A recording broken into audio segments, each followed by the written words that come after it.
E o número de casais que se divorciaram em 2011 ultrapassou a marca de 350 mil. É a maior taxa já registrada desde 1984. Levantamento feito pelo Instituto Brasileiro de Geografia e Estatística, o IBGE, comprovou que em 2011 foram realizados no Brasil 351.153 divórcios. É a maior taxa já registrada nos últimos 28 anos. Já em relação a 2010, esse crescimento chegou a 45,6%. Para o órgão, a justificativa para essa corrida aos cartórios foi devido à mudança na Constituição que desburocratizou todo o processo. Agora, o casal que pretende o divórcio não precisa mais passar pelo processo da separação judicial.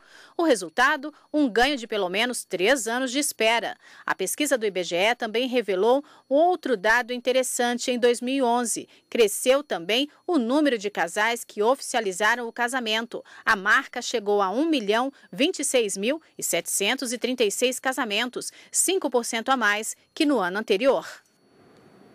Bom, e para falar mais sobre esse assunto, estamos recebendo aqui em nossos estúdios o advogado Luciano Medeiros. Muito boa tarde, doutor. Tudo bem? Boa tarde. Obrigado por sua presença aqui nos estúdios da TV Justiça. Um aumento de mais de 40% apenas este ano em relação ao ano passado. É um número muito alto, né? O que o senhor acredita? O senhor também acredita que essa mudança na lei é que tem favorecido o aumento do número de divórcios no país? Eu acredito que a eliminação dessa dicotomia que existia anteriormente entre para o fim do casamento, a separação judicial e o divórcio, com certeza ajudou nisso, porque hoje em dia diminuiu-se a burocracia para o fim do matrimônio, né? Antes a gente tinha a separação judicial, que era necessário para um divórcio posterior, ou então o divórcio direto, que exigia aí uma separação de fato prévia de no mínimo 2 anos. E então isso eu acredito que acabava por dificultar, né, para as partes a dissolução, a formalização dessa dissolução, e a emenda à Constituição 66 de 2010, ela veio para eliminar essa questão do prazo, né? E de uma certa maneira ela facilitou essa dissolução, ou seja, a formalização dessa dissolução. E como é feito o divórcio hoje? Bom, na realidade hoje a gente já não tem mais a figura da separação judicial, então o divórcio ele é o divórcio direto, não existe mais um prazo pré-estabelecido para uma separação fática, ou seja, inclusive não há uma obrigatoriedade de se manter o casamento como havia anteriormente por no mínimo 1 ano, tinha que se manter casado por no mínimo 1 ano para se iniciar o procedimento da dissolução. Hoje não é mais necessário, então pode se casar e 1 mês depois entrar com o procedimento da dissolução desse vínculo. Não há mais uma exigência de um prazo mínimo para o casamento. Mas, enfim, hoje é tudo mais fácil. Basta constituir um advogado, pode-se fazer de forma extrajudicial ou judicial a dissolução. Agora, quanto tempo dura, né, um divórcio como esse? Por exemplo, né, o extrajudicial? Na realidade, o divórcio extrajudicial é aquele que é feito por escritura pública perante um notário. O divórcio extrajudicial ele tem alguns pressupostos, né? O primeiro deles é que haja consenso entre as partes e que não haja, na realidade,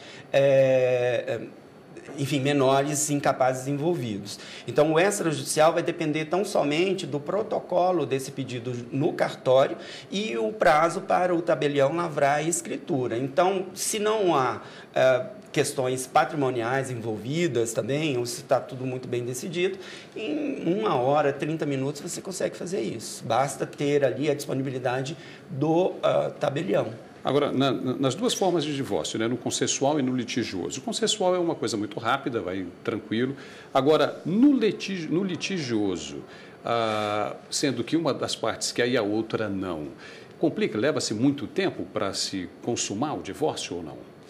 Na realidade, o divórcio, quando há litígio entre as partes, quando há conflito, não há possibilidade de se fazer extrajudicialmente, ou seja, no cartório não há essa possibilidade. Então, o divórcio, nesse caso, será o judicial. Havendo enfim, a incompatibilidade entre as partes, um querendo, o outro não querendo o fim desse relacionamento, ninguém, obviamente, é obrigado a se manter casado. Então, se forem questões relacionadas à guarda do filho, a questões patrimoniais, ainda há essa possibilidade de discussão. Mas se não for questões nesse sentido, não há como se impor a mantença daquele relacionamento. É muito rápido, né? Então, o juiz ele vai, obviamente, tem todo um procedimento ordinário, enfim, com prazos para contestar, inclusive, mas não há muito o que se discutir. E o juiz ele pode dissolver, inclusive deixando essa questão patrimonial para depois. Agora, numa separação dessas, é possível deixar a partilha de bens para depois? Como a gente acabou de falar, sim, há possibilidade.